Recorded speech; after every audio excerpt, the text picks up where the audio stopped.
And welcome back to my another video. I hope आप लोग ठीक होंगे। आज हम रिएक्ट करने वाले हैं, एक वीडियो है जो कि अपनी भक्ति वीडियो है और ये वीडियो बेसिकली हनुमान जी के ऊपर है। हमने वैसे तो हनुमान जी के बारे में वीडियोस देखी हुई हैं, लेकिन कुछ वीडियोस होती हैं जो शॉर्ट होती हैं, शॉर्ट क्लिप्स होते हैं। अभी हम जो वीडियो पे रिएक्ट करने वाले हैं, ये वीडियो बेसिकली होने वाली है, मतलब कि एक फुल स्टोरी होगी। इसमें हनुमान जी जो हैं वो सूरज को खाने गए थे, तो वो उससे आगे का जो वीडियो था वो मुझे नहीं पता क्या हुआ था। ये आज हम जानेंगे इस वीडियो के थ्रू। फ्रेंड्स, चलते हैं और स्टार्ट करते हैं ये इंटरेस्टिंग वीडियो। Let's start.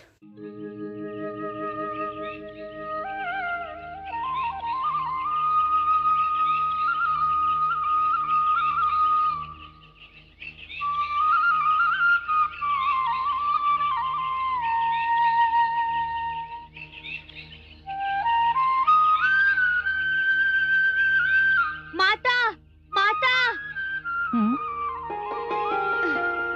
माता, मुझे भूख लगी है।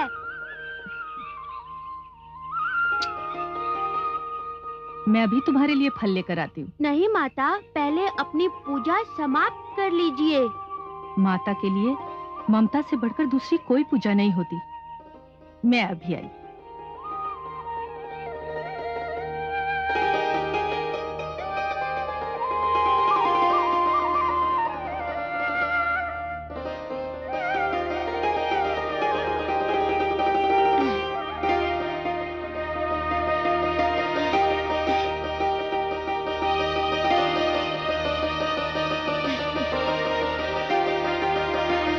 ये क्या वस्तु है? लाल लाल नित्य दिखाई देता है। कहीं ये कोई उत्तम फल तो नहीं? चलो आज इसी फल को तोड़कर खाया जाए।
अरे, ये बजरंग किस ओर जा रहे हैं? इनका लक्ष्य तो सूर्यदेव दिखते हैं। पुत्र बजरंग, पुत्र बजरंग, कहिए पिताश्री। ये प्रातःकाल किस ओर प्रस्थान कर रहे हैं? वो जो लाल लाल फल है ना, उसी को तोड़ने जा रहा हूँ। बड़ी भूख लगी है पिताश्री।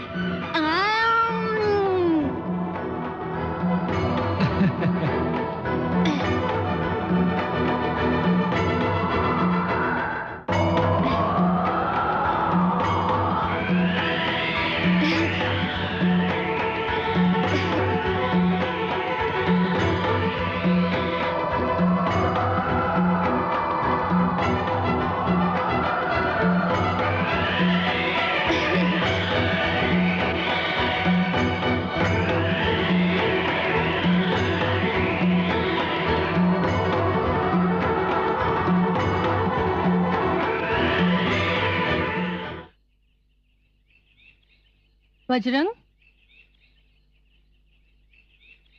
बजरंग, देख मैं तेरे लिए फल लाई हूँ। कहाँ है तू?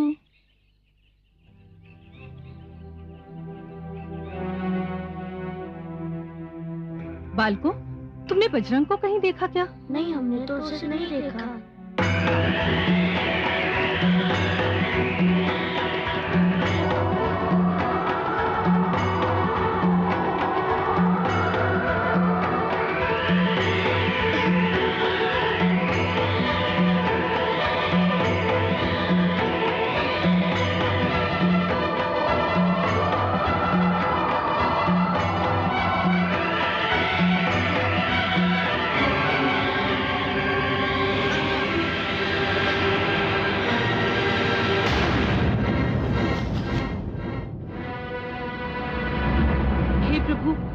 ये कैसा अंधकार है?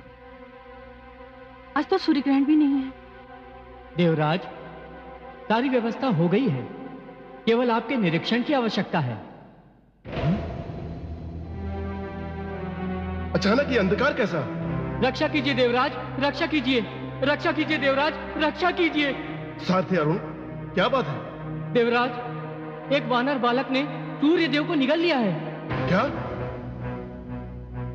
ये क्या असंभव बात कह रहे हैं? ये साहस करने से पूर्व तो विधाता भी कई बार विचार करेंगे, और आप कह रहे हैं कि एक वानर बालक ने? मैं सत्य कह रहा हूं देवराज, उस वानर बालक ने सूर्य देव को इस प्रकार अपने मुख में रख लिया जैसे कोई शिशु मिष्ठान को। सारी सृष्टि में अंधकार का साम्राज्य हो गया है। देखता हूं कि सृष्टि के नियमों से खिलवाड़ करने वाला ये मायावी कौन है।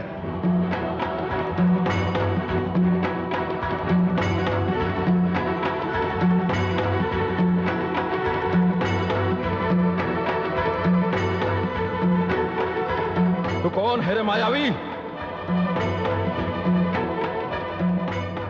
सूर्यदेव को मुक्त कर दे, अन्यथा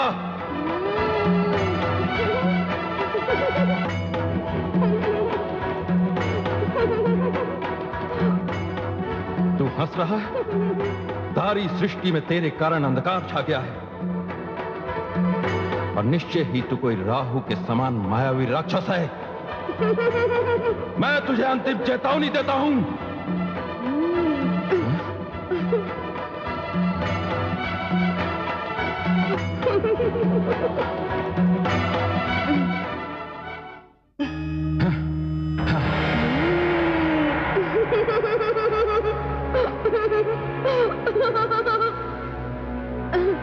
तू चाहे जो भी हो, मेरे वज्र के प्रहार से नहीं बच सकता।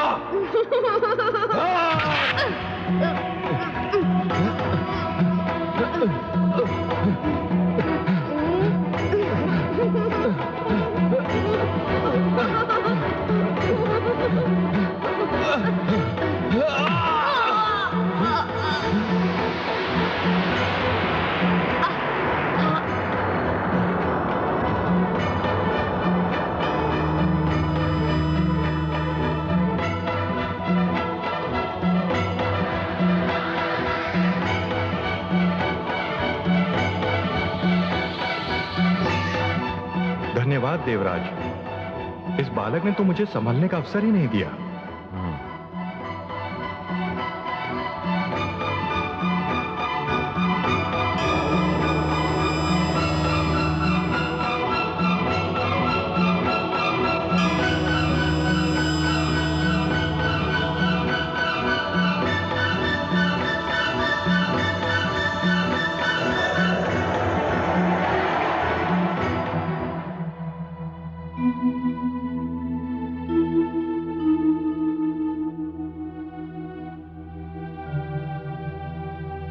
स्वामी, ये अचानक अंधकार का होना, फिर प्रकाश का आना, मुझे तो बहुत चिंता हो रही है।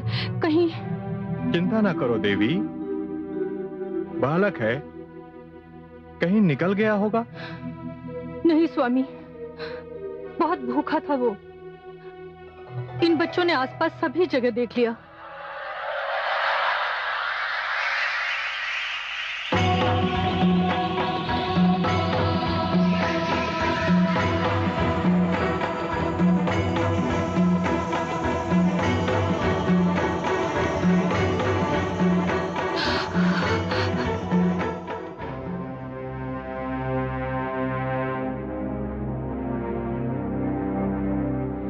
पुत्र बजरंग,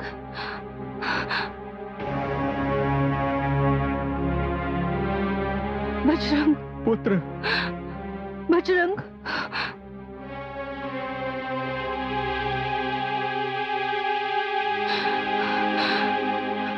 बजरंग, मेरे लाल,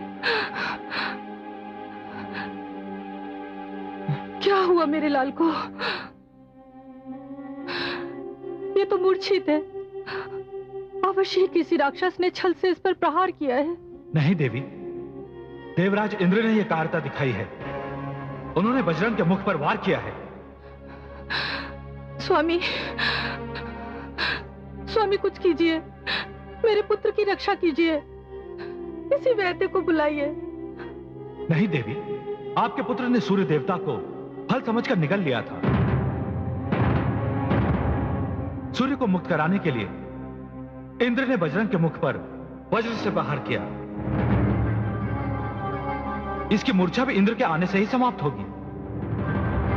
देवराज इंद्र मेरे पुत्र को घायल करके यहां क्यों आने लगे भला? वो देवताओं के राजा और हम साधारण तुच्छ प्राणी। नहीं देवी, उन्हें आना ही पड़ेगा।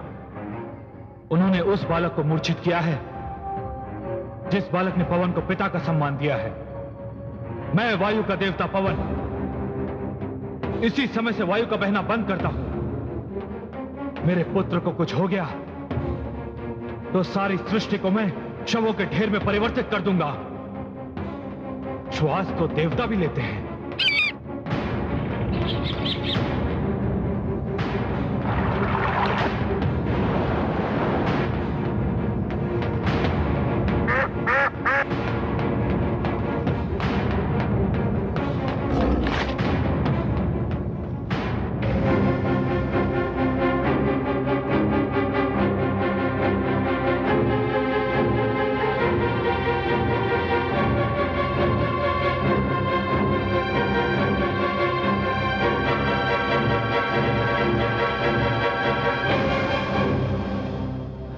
ये क्या हो रहा है? मुझे ऐसा प्रतीत होता है जैसे कोई मेरे श्वास को रोक रहा है। देवराज, देवराज, आपने ये क्या अनर्थ कर दिया? क्या अनर्थ कर दिया देवराज? मैंने क्या किया है चित्ररथ? देवराज, आपने पवन पुत्र को अपने वज्र के आघात से मूर्छित कर दिया है। ओहो, तो वो पवन का पुत्र था। उसने तो सूर्य को ही निगल लिया था और सारी सृष्टि को अंधकारमय कर दिया था। जीवन के लिए प्रकाश भी उतना आवश्यक नहीं जितनी वायु आवश्यक है। पवन देव ने क्रोध में आकर वायु का बहना रोक दिया है देवराज। सारी सृष्टि में हाहाकार है। यदि पवन देव ने वायु को मुक्त नहीं किया तो सारी सृष्टि समाप्त हो जाएगी देवराज, सारी सृष्टि समाप्त हो जाएगी।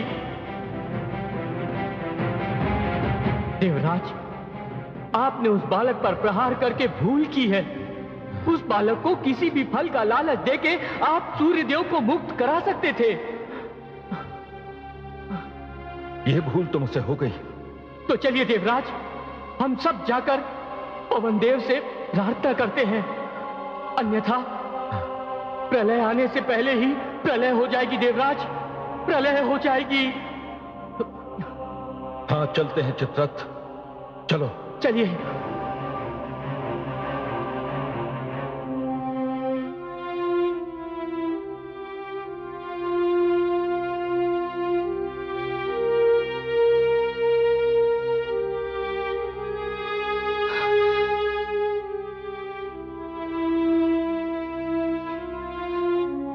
पवन देव, अभी तक देवराज नहीं आए। मेरे पुत्र का शरीर अब नीला पड़ने लगा है। यदि मेरे पुत्र को कुछ हुआ तो सारी सृष्टि मेरे आंसुओं में डूब जाएगी। आपके लाल को कुछ नहीं होगा माता।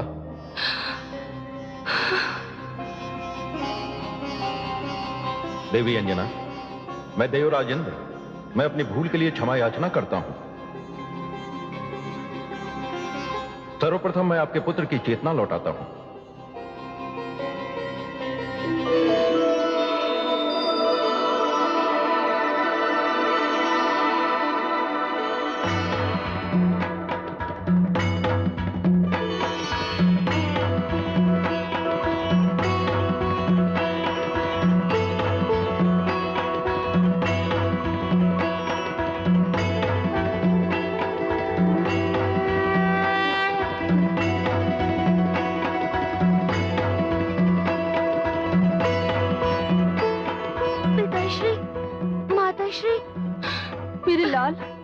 मेरे पुत्र।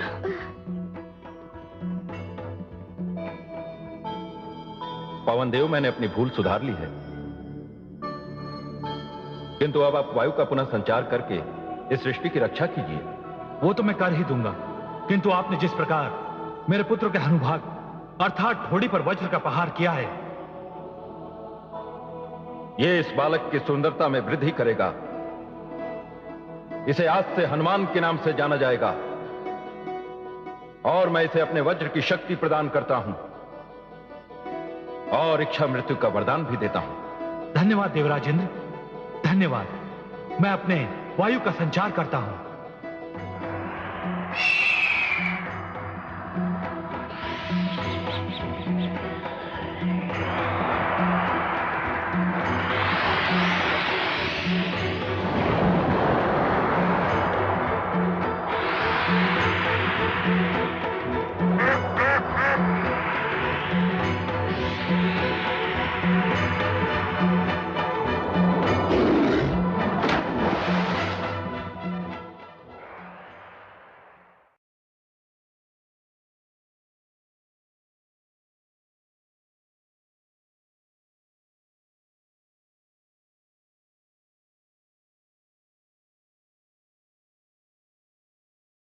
थी तो मैं यही सोच रही थी कि हनुमान जी कितने पावरफुल थे उस टाइम पर। और जैसे कि वो सूरज को खाने के लिए जा रहे थे, मतलब कि उनको तो वो फ्रूट लग रहा था ना बेसिकली, तो वो फ्रूट खाने के लिए जा रहे थे और वहाँ पर जो है वो उन्होंने निगल भी लिया। इतना तो मुझे आइडिया था कि उन्होंने खा लिया था, लेकिन खाते खाते उन्होंने फिर उनके सर पे कुछ लगा था, वो नीचे गिर गए थे। लेकिन इस स्टोरी में थोड़ा डिफरेंट हमें देखने को मिलता है, और वो ये है कि हनुमान जी होते हैं, वो जाते हैं सूरज खाने के लिए क्योंकि उनको फल लग रहा होता है वो बेसिकली। तो जब वो वहाँ पर खाने के लिए जाते हैं तो उनको पता चलता है, कुछ लोगों को पता चलता है जो क्लाइमेट वगैरह देखते हैं कि भाई यहाँ पर तो ये मामला हो गया है। फिर उसके बाद हनुमान जी जो होते हैं वो जाते हैं और जाकर मतलब हनुमान जी के पास आते हैं, तो तब तक हनुमान जी खा चुके होते हैं सूरज को। तो सारा अंधेरा अंधेरा हो जाता है हर जगह पर। तो फिर पता चलता है कि हनुमान जी जो हैं वो इस तरह से सूरज को खा चुके हैं, और फल समझकर तो उनको फिर सूरज को वापस लाने के लिए हनुमान जी के साथ वो विरोध करते हैं। तो फिर इस तरह से क्या होता है कि हनुमान जी जो हैं वो ज़मीन पर आ जाते हैं, गिर जाते हैं, और मतलब कि उनकी तबीयत बहुत ज़्यादा ख़राब हो जाती है। तो सूरज तो खैर वापस आ जाता है क्योंकि अंधेरा बहुत ज़्यादा हो जाता है। तो मतलब इतने छोटे नटखट हुआ करते थे कि उनको ये भी नहीं पता था कि वो एक सूरज है, उसी से ही रोशनी होती है। लेकिन क्योंकि हनुमान जी तो हनुमान जी हैं, तो उन्होंने क्या किया कि नीचे जाके जब वो उनका मतलब उनकी तबीयत बिल्कुल ख़राब हो चुकी थी, तो उनके बाबा ने मेरे ख्याल से उनसे सारी वो पावर शक्ति वगैरह छीन ली थी जो कि हनुमान जी के पास थी। तो वो जो लोग विरोध कर रहे थे हनुमान जी से, मेरे ख्याल से वो लोग ही थे जो आए और उन्होंने फिर हनुमान जी के बाबा से कहा कि आप इनको शक्तियाँ वापस दीजिए, और ये धरती जो है मतलब कि बिल्कुल रुक सी गई है। सो अगर आप हनुमान जी को ये शक्ति वापस देंगे तो ही हनुमान जी जो हैं वो दोबारा से इस मामलात को जो है वो सेट कर पाएंगे। सो ये जाना है हमने इस वीडियो के थ्रू, जो कि काफ़ी इंटरेस्टिंग था। मतलब कि जब रामलीला हुई थी और मतलब रामायण हुई थी, उस टाइम पर हनुमान जी जो हैं उन्होंने ये सारे सिस्टम को जो है वो सेट किया था। जैसे कि हाँ, जैसे कि हनुमान जी को सेट मतलब कि उस टाइम पर जब नदी को क्रॉस करना था, राम लीला जी को ढूंढने के लिए जा रहे थे रावण की लंका में, तो उस टाइम पर उनको शक्ति चाहिए थी जो कि उनसे नहीं हो पा रहा था। मतलब कि एक ये बहुत ज़्यादा डिफ़िकल्ट काम था कि हनुमान जी जो हैं वो वहाँ पर कैसे जाएं। तो उनको वो शक्ति प्रोवाइड की गई दोबारा से, ताकि वो शक्ति जो है वो उससे समंदर को क्रॉस कर सकें, दरिया को, और फिर रावण की लंका में जाएं और वहाँ पर जाकर कुछ मतलब कर सकें, क्योंकि बुलंदी पर उनको जाना था। तो खैर इससे आइडिया होता है कि हनुमान जी की शक्ति उस टाइम पर छीन ली गई, तो उस टाइम पर सारा माहौल जो है वो गड़बड़ हो गया, सब कुछ थम सा गया। लेकिन फिर जब हनुमान जी को ये सब कुछ वापस मिला, तो हनुमान जी जो है वो दोबारा से एक्टिव हो गए, और मतलब वो जब आंखें उन्होंने खोली और उनको पावर मिली, तो सारा सिस्टम सेट हो गया, मतलब सारी चीज़ें अपने काम के मुताबिक, तरीक़ाकार के मुताबिक चलना शुरू हो गई। सो ये इंटरेस्टिंग वीडियो थी जो कि हमने देखी इस वीडियो के थ्रू। सो फ्रेंड्स, आपका क्या कहना है इस वीडियो के बारे में ज़रूर शेयर कीजिएगा। बाकी इससे हमें हनुमान जी के बारे में कुछ जानने को मिला कि वो उनमें शक्ति होना एक अपने आप में बहुत बड़ी बात थी। मतलब कि उनमें एक शक्ति थी तो वो एक अपने आप में बहुत बड़ी बात थी, और अगर शक्ति नहीं होती तो फिर क्या होता। खैर, मुझे तो ये वीडियो बहुत अच्छा लगा, यकीनन आप लोगों को भी अच्छा लगा होगा, और कमेंट सेक्शन में मुझे ज़रूर बताना। बाकी ये है कि मज़ा आया, और हनुमान बचपन में बहुत ज़्यादा नटखट थे, बड़े होकर भी नटखट ही थे। जैसे कि रावण की उन्होंने लंका को जलाया था, उनकी धूम पूंछ के ऊपर जब उन्होंने आग लगाई थी, तो मुझे याद है कि हनुमान जिस तरह वो घूम रहे थे, मतलब रावण को तो यही लगा था कि ये भाग जाएगा, कुछ हो जाएगा इसको, या ये तकलीफ में आएगा। लेकिन क्या हुआ था, हनुमान जी तो उन्होंने मस्ती मस्ती में ही वो पूरे लंका को आग लगा दी और वो चले गए। सो खैर, इस तरह की बहुत सारी स्टोरीज जो है वो हमें जानने को मिली।